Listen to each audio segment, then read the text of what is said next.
I love how our lives are planned from the day we're born. From the day we exit the womb, our blueprints tattooed on our arms. But I've never been one for blueprints. I'd rather pick up the pieces and stumble through the Lego pieces on the ground. Now, I can say I'm proud of who I am. I've got words spitting out slips of my mind, but if you gotta speak, then you should hear how to listen to even the chirps of crickets. You have to listen, you have to hear, and I hear with these ears right here.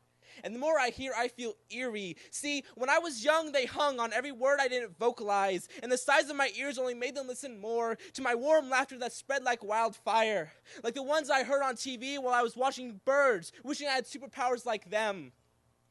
And my eyes always seemed to hypnotize theirs as I was trying to look off into my future, but all I saw were Legos made out of buildings. I mean, buildings made out of Legos. Your heart is always flipped or upside down when your heart is 4 gazillion feet high, but you're still 4'5". But even when I was that high, I wasn't completely heard. I was cute and barely heard at all. But then I grew shorter than I am now, and I became more heard. And so I went from action figures to playing card games by myself. Heard less, but grown more. And now I'm grown even more physically, mentally, emotionally, but not imaginatively. Trapped in Chitty Chitty Bang Bang with a shitty impersonation of Wu-Tang. I am a student.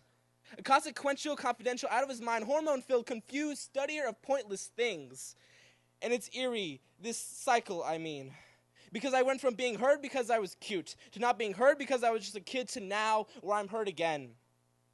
But because I want to be heard. Like the black sheep being heard did, and it's not because of my big id, but because I have something that needs to be said, and it's there somewhere in my head. And I'm trying to look for it. By getting rid of these words swirling in the dead space and time is where I reside, aside from my house on the hills of Beverly Hills, in my mind. And I have to find these words, but they're in a different kind of mind that I have to find. So they're there somewhere, and they just spew out from deep down there. From the subconscious, conscious level of my mind, mind you, I'm not the man you think I am. Oh, no.